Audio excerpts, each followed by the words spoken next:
선거 결과를 못 봤어요. 그러니까 저는 어제 되게 바빠가지고 아침에 일찍 일어나가지고 가가지고 투표를 했어요. 제가 이제 서울 사니까 교육감 선거 투표를 갖다가 했어요. 그리고 투표하고 아침에 이제 돌직구쇼 9시에 시작했는데 한 8시까지는 가야 되거든요. 그러니까 아침에 일찍 일어나가지고 힘들었는데 그래서 어쨌든 저는 투표를 갖다가 했습니다. 그리고 난 다음에 아침에 이제 돌직구쇼 하고 라방도 하고 그다음에 점심 때 또 약속 있어가지고 점심 약속 소화하고 그리고 난 다음에 이제 차 몰고 쭉 내려가가지고 대전도 갔다가 세종도 갔다가 이렇게 일 보고 저녁 먹고 올라오는데 되게 피곤하더라고요. 그래서 오늘도 저는 사실 좀 상태가 별로 좋지 않은 것 같아. 그래가지고 왜 이렇게 피곤하지 생각을 했는데 보니까 어제 제가 좀 무리를 갖다 했더라고요. 그래가지고 집에 몇 시에 도착했나? 한 밤 10시쯤 도착했나? 10시쯤 도착했겠네요. 집에 들어오니까 10시여가지고 그래서 그냥 쓰러져서 자느라고 누가 당선되는지 한 11시쯤 나왔나요? 결과가 12시쯤 나왔나요? 잘 모르겠어요. 제가 피곤하지 않았으면 쭉 기다리다가 개표를 갖다 봤을 텐데 그거를 보지 않고 그냥 잤어요. 근데 사실은 저는 알았어요. 어떤 걸 알았느냐? 결과가 이렇게 나올 줄 알았어요. 그래서 제가 이제 방송 나가가지고 이럴 줄 알았으면 좀 강하게 얘기를 할 걸. 제가 화요일 날 이번에 선거는 2대2 나옵니다. 어쨌든 제가 바라는 바는 좀 다른 결과를 바라지만 그래도 어쨌든 결론은 2대2가 나올 겁니다. 라고 좀 세게 이야기할 걸. 그러면 정 변호사 또 맞췄다. 홍은설 TV님 감사드립니다. 또 맞췄다. 돗자리 깔아라. 이렇게 사람들이 박수 쳐줬을 텐데. 근데 그래도 혹시나 하는 그런 마음에 혹시 틀리면 또 안 되니까 그래가지고 그냥 지나가는 말로 2대2라고 이야기를 했는데 왜 그러냐면은 결국은 금정이나 그다음에 저기 영광이나 결국은 지지자들이 결집할 수밖에 없다. 그런 생각이 들어가지고 2대2 나올 줄 알았고요. 그다음에 교육감도 저는 이제 조전혁 후보가 되기를 굉장히 바랬는데 그런데 조전혁 후보가 역부족일 것이다라는 생각도 했어요. 그래서 제 나름대로는 다 맞춘 거고 근데 맞추지 못한 게 있어요. 뭘 맞추지 못했는가? 일단 결과를 좀 띄워주세요. 어제 선거 결과를 보면은 서울시 교육감 50.26 대 45.95. 저는 이거는 어느 정도 저 정도 나오지 않을까 저는 예상을 했는데 강화 군수가 박용철 이제 군수가 되신 거죠. 군수님. 박용철 군수가 51%보단 조금 더 얻지 않을까. 그다음에 영광 군수가 장세일 군수가 되셨는데 제 생각에는 영광 군수가 41%는 좀 많이 얻었다는 생각을 했었어요. 저는 한 35에서 한 37, 8 정도까지 그렇게 얻지 않을까 싶었는데 근데 이제 장세일 후보가 41%면 결국은 호남에서 그냥 누가 뭐라고 그래도 결국 찍을 때는 민주당 찍는다. 그러니까 원래 이제 여론조사 할 때는 35%, 36% 이렇게 나왔었는데 결국은 몰렸다. 그다음에 이석하 후보가 진보당 후보인데 드론 할배님 감사드립니다.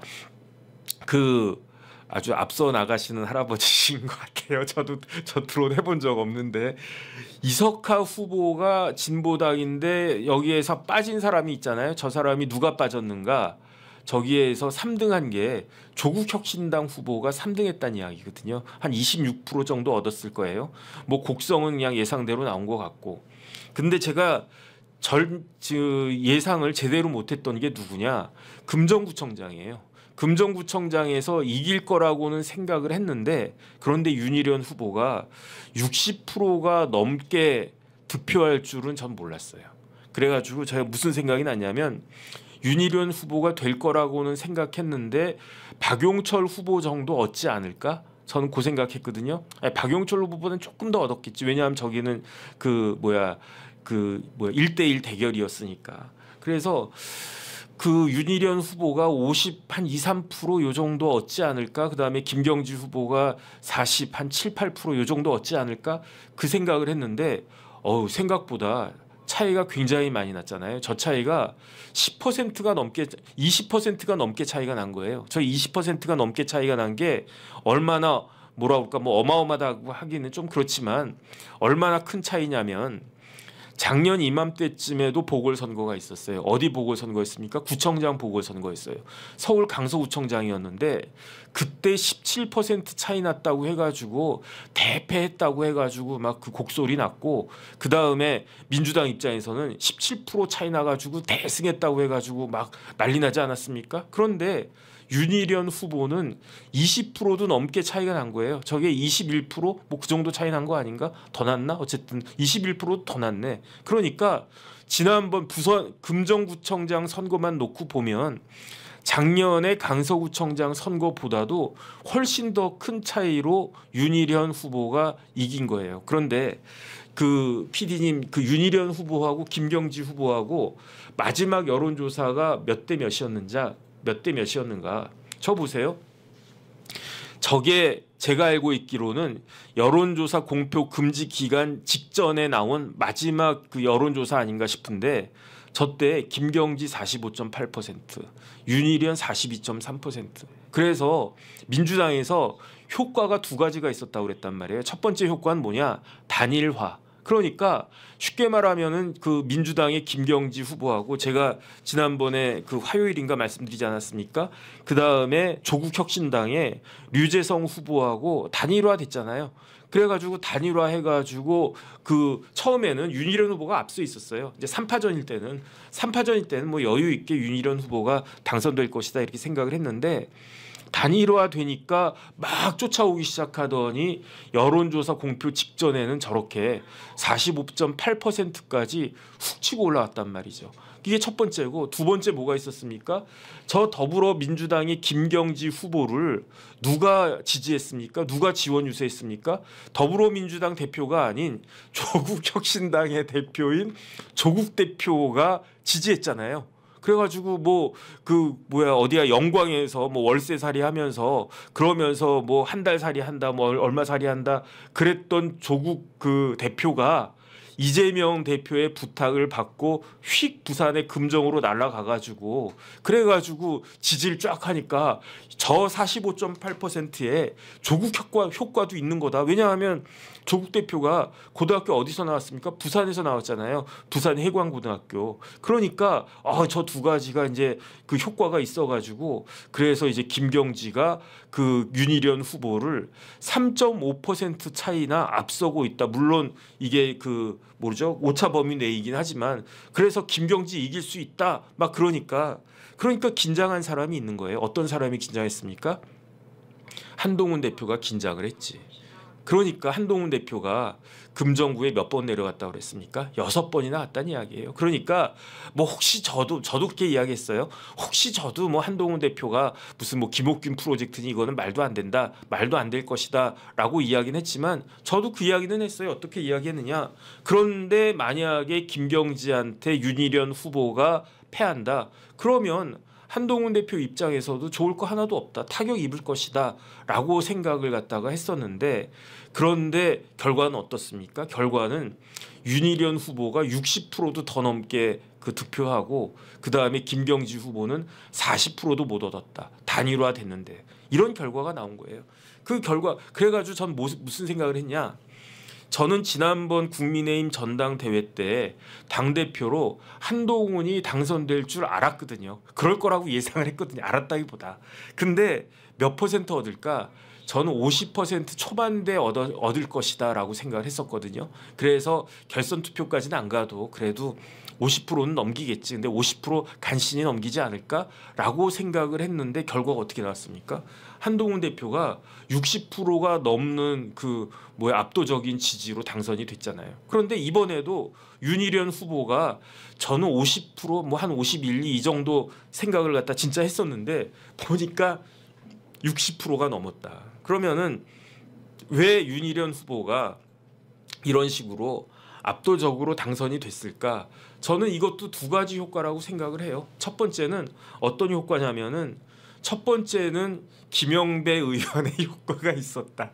말씀드렸잖아요. 지난 화요일 날 김영배 후보가 금정에서 분이엘 고등학교 나와가지고 그래가지고 국회의원도 하고 뭐 지금 뭐 구청장도 하고 구청장도 2번 하고 국회의원도 2번이나 했던 사람이 그런 사람이 김재윤 구청장이 어떻게 돌아가셨는지 어떻게 순직하셨는지 모를 리가 없는 사람이 그 다음에 곡성 군수는 어떻게 그 보궐선거가 일어났다고 그랬습니까? 곡성 군수가 나쁜 짓 해가지고 그래가지고 원인 제공해가지고 선거법 위반으로 그 보궐선거가 이루어지는데 그런데 어떻게 그 김재윤 후보 돌아가신 분 상대로 해가지고 저 사람 때문에 혈세가 낭비됐다 이런 이야기를 어떻게 할 수 있습니까? 그러니까 정내미가 떨어진 거 아닌가?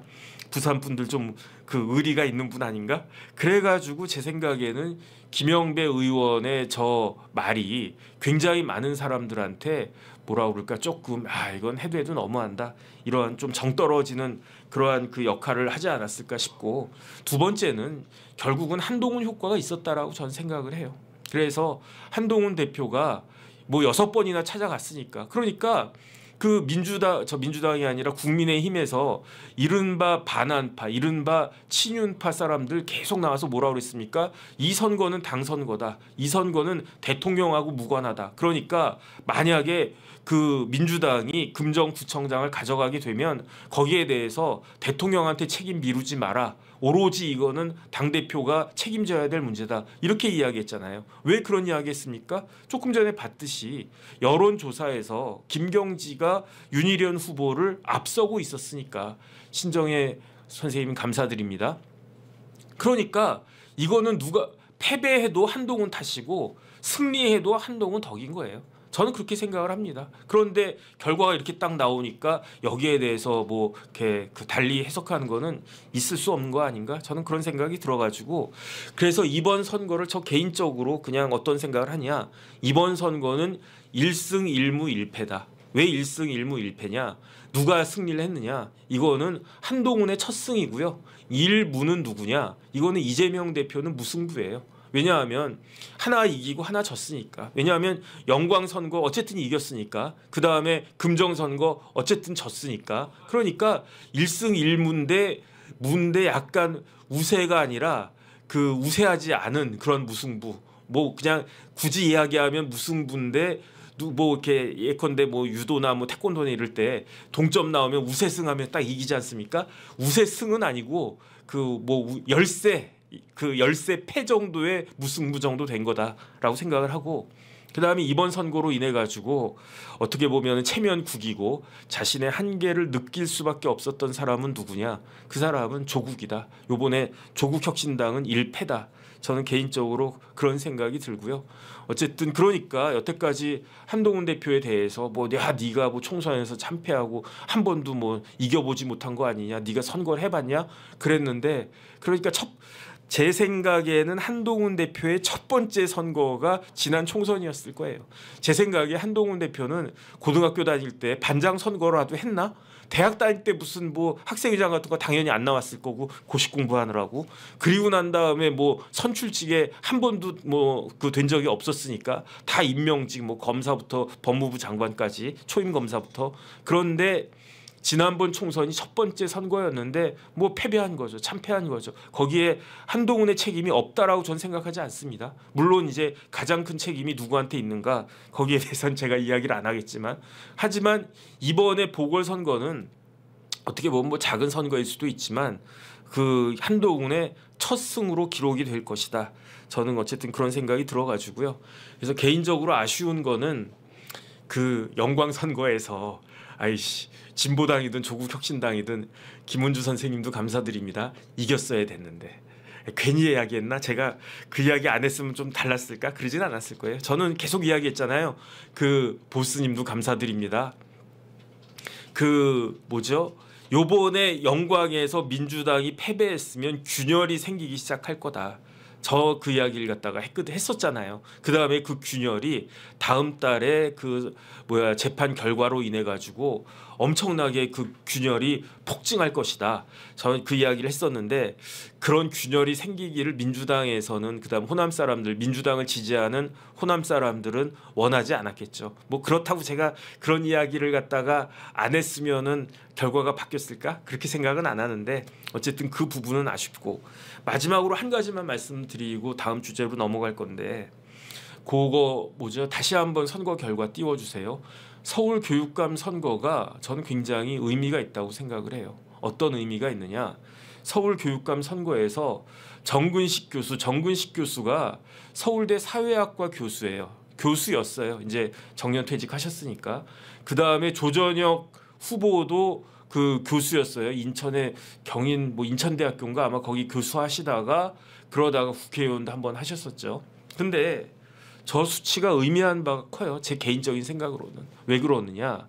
지금 우리나라 그 유권자 지형은 기울어진 운동장이에요. 그러니까 그 민주당 쪽에서 좌파 쪽에서는 기울어진 운동장 하면서 자기들이 손해보고 있다라고 그렇게 이야기하지만 반대예요. 지금 가만히 있으면 저 선거가 저런 결과가 나와요.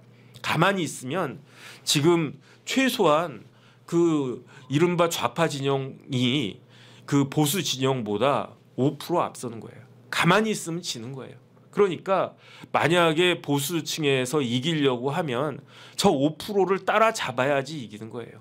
그러니까 이번에 이제 보궐선거 있고 뭐 다음에 또 보궐선거 있겠죠. 그때도 마찬가지고 그다음 내년에는 큰 선거 없고 내후년에 지방선거 있지 않습니까? 그다음에 대선이 있고 그다음에 총선이 있는데 이렇게 3년 연속으로 이어지는 선거에서 진짜 저 5%가 5%밖에 안 된다. 뭐 지래가지고 지난번 총선에서 참패한 다음에도 뭐라고 이야기했느냐?